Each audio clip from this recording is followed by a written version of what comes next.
Do you believe that sometimes the most ordinary people carry the most extraordinary stories? This is the story of Carla, a 28-year-old single mother who works double shifts to support her two young children, and how one humiliating moment in a supermarket turned into the most powerful lesson on human dignity an entire community had ever witnessed. Get ready, because this story will move you from the very first line to the last. It was a typical Friday in December in Ribeirão Preto, a city in the countryside of Sao Paulo, Brazil. The heat was overwhelming, and Carla Santos had just finished her second job of the day. At 6 a.m., she was working at the hospital as a cleaning assistant. By 2 p.m., she was rushing to the public school where she worked as a lunch lady. And now, at 6:30 p.m., she was finally able to pick up Julia, age 6, and Pedro, age 4, from a neighbor who looked after them. Carla was one of those women life had taught to be strong. 3 years earlier, when she found out she was pregnant with Pedro, her boyfriend simply disappeared. "I can't take that responsibility," were the last words she ever heard from him. Since then, Carla had been raising both kids on her own, with occasional help from her mother, Dona Maria, a 65-year-old woman who cleaned houses to supplement her small pension. That Friday, Carla faced a dilemma.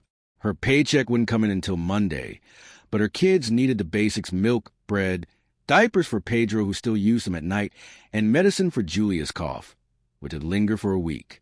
She counted and recounted the money. She had 47 reais in crumpled bills and a few coins. She would have to be very careful with her purchases. "Mom, can I go with you to the store?" Julia asked, holding her mother's hand with that hopeful look only children know how to make. "Of course, sweetheart. You and Pedro can both come with me. But you promise to behave?" "We promise," they shouted in unison, already running toward the gate. The São Jose supermarket was the biggest in the area, 3 floors, dozens of employees, always crowded. To the kids, it was like an amusement park: lights, colors, products they only saw on TV. Carla grabbed a small cart and began mentally calculating every item. Milk 4, 50, bread 3, 80, diapers 12, 90, so expensive. Cough medicine 8.50. Mom, look how pretty. Pedro pointed to a shelf full of colorful toys. "It is pretty, honey, but today we're only buy important things, remember?" Julia, always more observant, noticed the worry in her mother's voice. "Mom, are you sad?" "No, love, but Mommy's just thinking about the shopping list." Carla kept walking down the aisles, calculating carefully. She only put the essentials in the cart: milk, bread, diapers, and medicine. Total 29.70. She would still have 17.30 left for other needs during the week. That's when she saw the yogurt promotion, 0.50 off last units. Julia and Pedro love yogurt, but it had been weeks since she could afford it. The sale price was 2.40 per cup. "That I can take 2. She thought, that's 4.80. It'll still be within budget. She grabbed 2 strawberry yogurts, kids' favorite flavor, and placed them in the cart. Julia and Pedro smiled, as if she had just bought them Christmas gift. Carla headed to checkout lane 3, usually the fastest. In front of her was a well-dressed middle-aged couple with a cart full of expensive groceries, wines, imported cheeses, prime cuts of meat. Behind her, several people waited with their weekend shopping. The cashier was Fernanda, a young woman of about 22 whom Carla knew by sight. Always polite, always smiling. "Good evening, Mrs. Carla. How are you and the kids?" "Good evening, Fernanda. We're fine. Thank you. That's just getting some basics." Fernanda started scanning the items: milk, bread, diapers, medicine, yogurt. The total flashed on the screen: 34.50. Carla's heart skipped a beat. "That can't be right." I calculated 29.70. "Fernanda, sweetheart, could you check the price of the yogurts? They were on sale." Fernanda checked. The yogurts, let me see here." She typed a few codes. Frowned. "Looks like the discount was only for purchases over 50 reais. Without the promotion, they're 4.90 each." Carla's stomach dropped. That meant 9.80 instead of 4.80, pushing her total to 39.60. She only had 47, but she needed to save some for the week. "I see," Carla said, hiding her disappointment. "I better take them off. It'll just get the rest." That's when the situation turned ugly to the woman behind her in line, about 50 years old, well-dressed and impatient, let out a loud, dramatic sigh. "Oh, for God's sake." I can't believe I have to stand here waiting because someone doesn't have enough money to pay for their own groceries. Carla's cheeks burned. People started looking at Julia and Pedro, who had been playing, stopped and turned to their mom. Sensing something was wrong, that I'm sorry. Carla whispered, Fernanda, please just remove the yogurts. But the woman didn't stop and no. This is ridiculous. If you don't have money, why even come shopping? Why not plan better? And dragging 2 kids along. Completely irresponsible. Her raised voice was drawing more attention that Carla wanted to cry, but held it back for the kids' sake. That, ma'am, I'm just removing what I can't afford, that I'm not bothering anyone. Carla replied, trying to stay calm but not bothering. You're holding up the whole line. This place isn't for people who count their pennies. Go shop at a corner store. Julia began to cry softly that Pedro clung to his mother's skirt. Scared by the yelling, the man further back joined, and she's right. These people come without money. Make a scene. This isn't a place for poor people.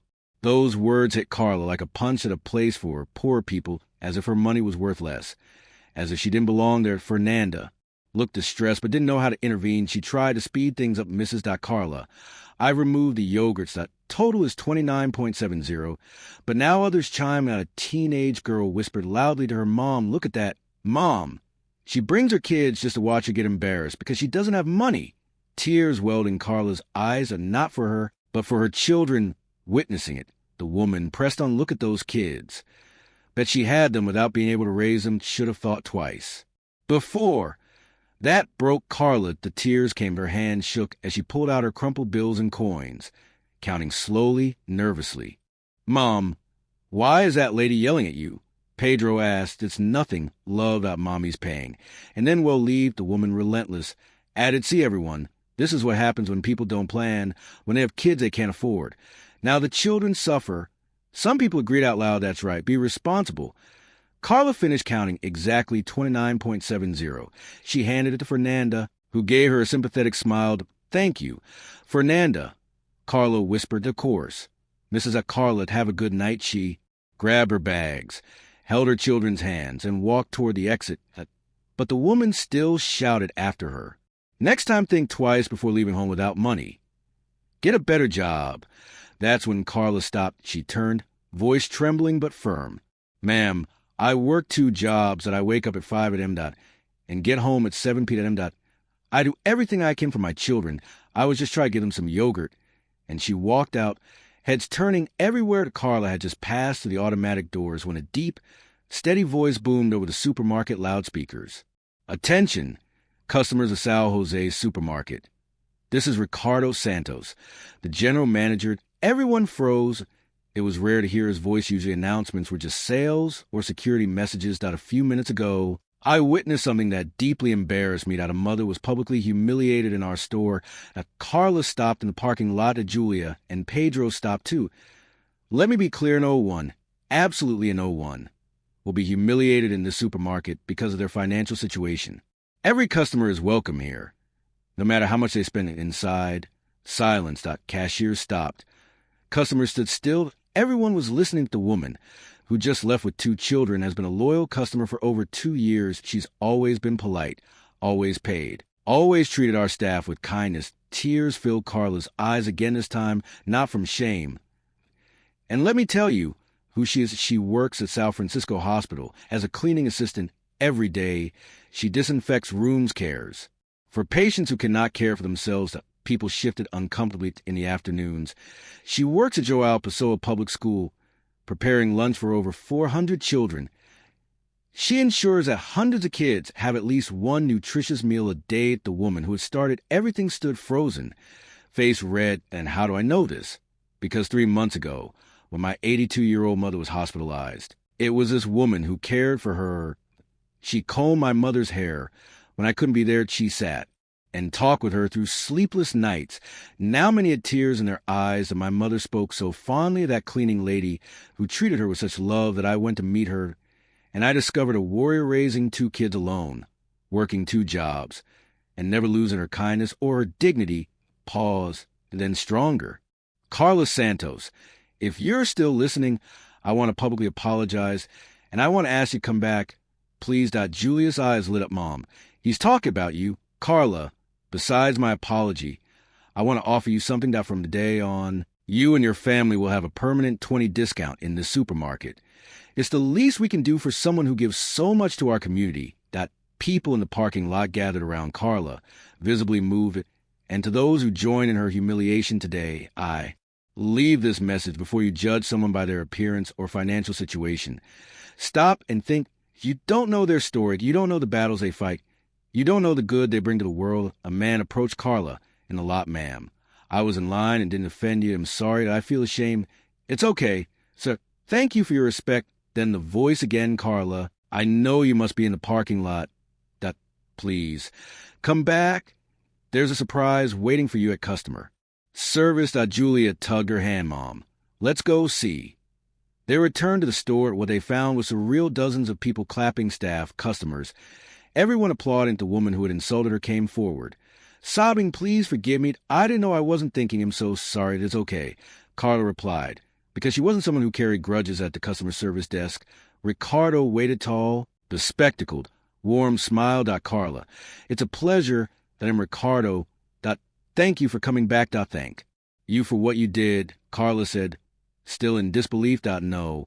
Carla, thank you for everything you do. And now, let me show you your surprise. He pointed to a table filled with goods, yogurts, fruit, cookies, juices, children's clothes, toys, even a 500 real voucher. These were donated by our staff and customers who wanted to apologize. Nobody was forced. Everyone contributed willingly. The kids stared in awe at Mom. Is all this for us? Carla couldn't speak. Tears streamed freely. Carla. Ricardo added, I want to do one more thing. That my wife runs a hospital cleaning company. They need a supervisor. The pay is 40 higher, and it's just one job. You'd have more time with your kids, sir. I don't know what to say. You don't have to say anything now. Here raised her card. Call her Monday. Fernanda. The cashier came forward. Mrs. Carla. We all chipped in. Please accept this. An envelope with 800 raised. Girls. I can't accept. Yes, you can. Fernanda insisted. You've always been so kind to us. It's the least we can do that night. Carla returned home with bags full of food and gifts, and a heart overflowing with gratitude. The story spread through the city. Ricardo posted a video recounting the incident within a week. It had over 2 million views. People shared their own stories of public humiliation. Others confessed how Carla's story made them reflect on their own prejudices. The supermarket launched the Dignity program, training employees to treat all customers with equal respect. Other stores copied the idea. Even Donna Margarita, the woman who humiliated Carla, sought her out weeks later to apologize again. They became friends. You taught me a lesson they'll carry forever. Never again will I judge someone by appearances. 1 year later. Carla was thriving. She had the new job, financial stability, more time for her children. Julia excelled in school. Pedro no longer needed diapers. Sao Jose, staff and customers greeted her warmly. Ricardo had become a family friend. Carla, you don't realize how much good you brought to this place. You changed our culture to know. Ricardo, you did. She replied, I just spoke the truth to you. With your dignity, strength, and forgiveness, you made the real difference today. Carla shares her story and talks about dignity and inclusion. She ends each one with 3 lessons. There will always be good people willing to do the right thing. Even when it's hard, our financial situation does not define our worth as human beings. Forgiving doesn't mean forgetting. It means freeing our hearts from the weight of resentment. And the most important, we all have the power to change someone's life. That Ricardo did, because he had the courage to speak. That Donna Margarita did, because she had the humility to apologize. The employees did, because they chose empathy. And you, she tells her audience, you can choose to be the one who humiliates, or the one who defends, the one who judges, or the one who understands, the voice that hurts, or the voice that heals. Carla's story became a local legend, not because she was humiliated, but because she showed that dignity cannot be bought, and human worth is not measured by the size of a shopping cart. Because sometimes heroism is not about saving the world. It's simply about treating the next person with dignity. Speaking the truth when everyone else is silent, offering a hand when someone has fallen down. And sometimes justice arrives in the most unexpected ways, like a voice echoing through a supermarket loudspeaker, reminding everyone that every person is valued, every story deserves respect, and every human being deserves dignity. This story reminds us that small gestures can have enormous impact. The words can wound, but they can also heal, and everyone else has the power to make a difference in someone's life. Every single day. That's so what choice will you make today?